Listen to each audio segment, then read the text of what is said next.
ဒီချေတို့ရဲ့ MFAS Demo Dance လေးကို ကြည့်ပြီးရသူလက်ထောင် အဲ့ဒီ dance လေးကလေမောင်မတယောက်ရဲ့အရေးပါဆုံးသောလုပ်ငန်းဆောင်တာတွေကတစ်ခုဖြစ်တဲ့ safety demonstration ပြတဲ့ကောက်ွက်လေးတွေကို inspire ယူထားတာပါကောက်ွက်လေးတွေကိုတော့ရင်းကနေပြီးတော့ဖန်တီးထားတာဖြစ်ပါတယ်ဒီ dance လေးကိုပါဝင်ဖို့ အားလုံးကိုဖိတ်ခေါ်ပါရစေ လုံးဝမဲ့ချက်တွေက မြန်မာ Flight Tennis School TikTok အကောင့်ကို mention လုပ်ရုံပါပဲ hashtag ကတော့ကိုကြိုက်တာအစစ်ပြေတာကိုသုံးလို့ရပါတယ်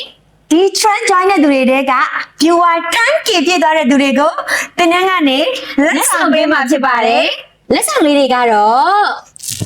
ဒီလေးမျိုးဖြစ်ပါတယ်ရေဘူး 2မျိုး တုံးပတ် ဒီ ဒီနေ့အကျန်းခံနဲ့ပြုတ်ကြရင်လည်းမကွဲဘူးအားကစားလုပ်ရင်တော့ရေတွေပါတော့ကိုရင်လည်းဒါလေးကိုတည်သွားလို့ရတယ် ဒီရေဘူးလေးကတော့ရုံသွားចောင်းသွားလှလှပပလေးသုံးလို့ရပါတယ် ပြုတ်ပတ်လေးကဈေးသွားရင်တော့ចောင်းသွားရင်လည်းလို့ရတယ် ဒီလေးကတော့နေပူရင်ကမူးရရင်ဆောင်းပေါ့ ရန်ကုန်ဆိုလို့ရှိရင်လည်းចောင်းကိုလူကိုယ်တိုင်လာထုတ်လို့ရတယ် ကျန်းလာဖို့အတွက်အဆင်မပြေတဲ့သူတွေနေကလူတွေတော့ဆိုလို့ရှိရင်လည်း delivery free နဲ့ကိုပို့ပေးအောင်မှာ လက်ဆောင်လေးတွေကအရေးအတွက်ကတ်သက်ချက်လေးရှိတယ်လက်ဆောင်ပစ္စည်းအခုရေ100သတ်မှတ်ထားပါတယ်အဲ့ဒါကြောင့်မို့လို့မြန်မြန်တန်းကေပြီးမြန်မြန်လက်ဆောင်ရအောင်ခုဝဲထားလိုက်တော့နော် ဗီဒီယိုလေးတွေပြောနေမယ်နော်